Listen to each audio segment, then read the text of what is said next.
Þetta er Viktor, framkvæmdastjóri hjá Iceland Review. Nú langar við til að tala við ykkur sem að leita eftir því að ná til ferðamanna sem eru ennþá heima og að undirbúa sig undir ferðina til Íslands. Og maður langar að segja ykkur frá því að það er góð hugmynd að skoða markaðssamstarf við Iceland Review til þess að ná í það fólk. Við erum eini margmiðlunarvefurinn, eða margmiðlunarfyrirtækið í heiminum sem fjallar bara Ísland og íslenskt fólk, íslenska náttúru og íslenska ferðamennsku.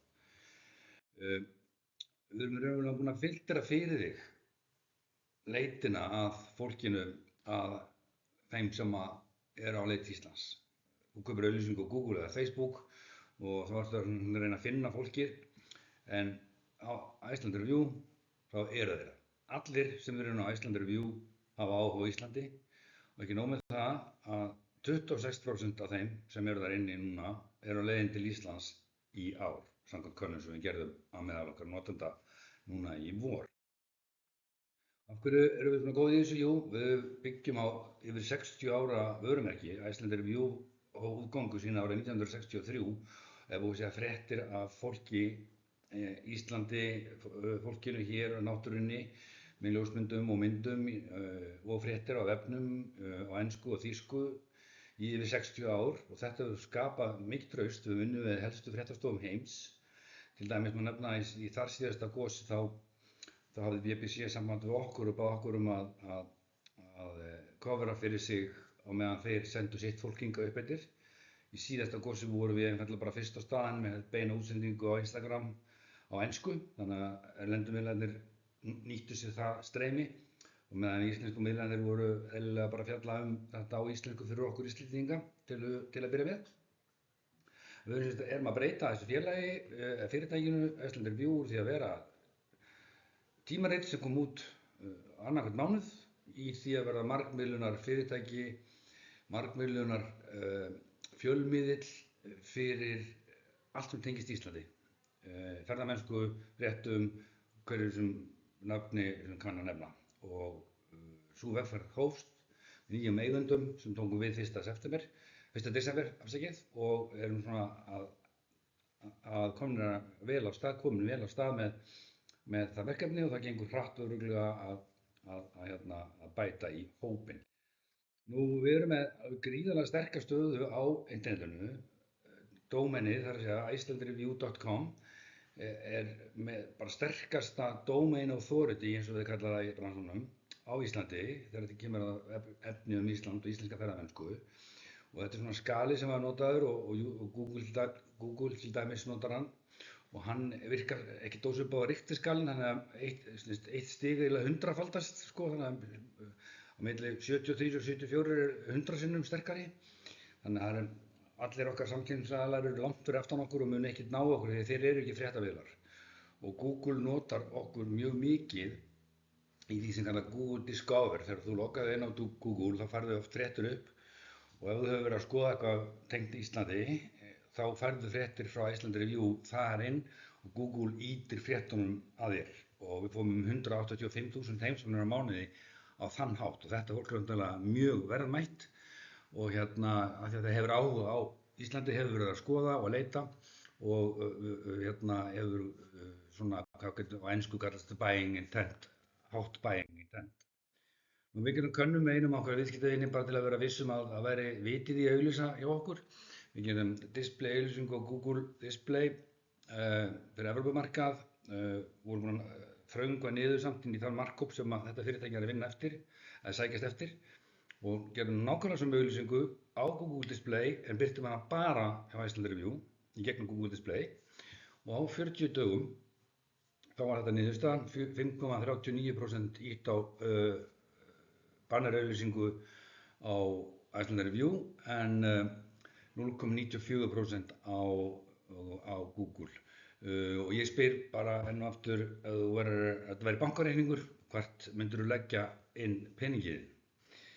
Nú, við erum með 250.000 heimsóknir á mánuði, 250.000 manns, allt saman fólk sem hefur áhuga á Íslandi. 26% af þeim að koma til landsins í ár. Mikill hluti af þessum heimsóknum koma gegnum Google Discovery sem ég var að segja á það og beint. Við erum með yfir 55.000 fylgjendur á samfélagsmiðlum og ykkar markaðsefni, við komum í markaðssamstarf með Iceland Review, þá notum við það saman með ykkur á okkar samfélagsmiðlum. Þannig að við náum út fyrir Iceland Review heiminn á social media marketing vegferð Iceland Review. Nú svo erum við með 1700 áskrifundur af blaðinu og líka á blaðinu, á tímaritinu á vefnum.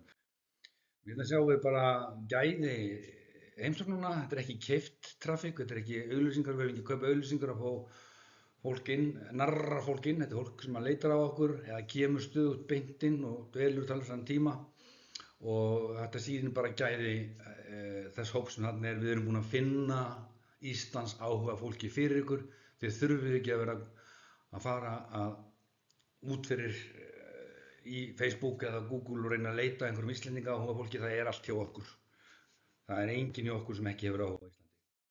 Og hérna sjáum við þetta bara helstu löndin, þetta við þetta er smátt, en hérna er bara listi við löndin og við getum auðvitað sendt þessa kynningu til ykkar. En hérna sjáum við það að þetta eru helstu ferðamannalöndin sem eru að koma hérna, en auðvitað koma önnur löndin, það er Íslands áhuga fólkum allan heim. Og við erum með, eins og ég sagði áðan, við erum að breyta okkur í að verða fjölmiðill sem er svona multimedia eða margmiðlunar fyrirtæki og opnum YouTube-rás núna í apríl sem hefur gengið svona glimrandi vel og við sjáum toppana þarna eru þetta eldgosin og svo þarna í lokin eru forsetakosningarnar. En við erum núna á þessu stutta tíma komið með yfir 2400 áskrifendur á rásinni og mikið áhorf og þetta er stöðugt vaxandi. Við erum með 2 sjónvarpsþætti, ef við getum kallað það sem svo inn á YouTube á viku. Einn er svona yfirferð fréttir vikunar, þar sem blaðamaður frá okkur fer út í bæ og sem hann segir frá því helsta sem var í fréttum vikunar. Og svo eitthvað svona annað efni sem er áhugavert. Við höfum fjallað Grindavík mikið auðvitað eðlilega og svo hefur bara ýmislegt annað eins og íslenska tungu eða refir á Hornströndum eða eitthvað sem vekur áhuga. Hérna sjáum við áhorfið á það.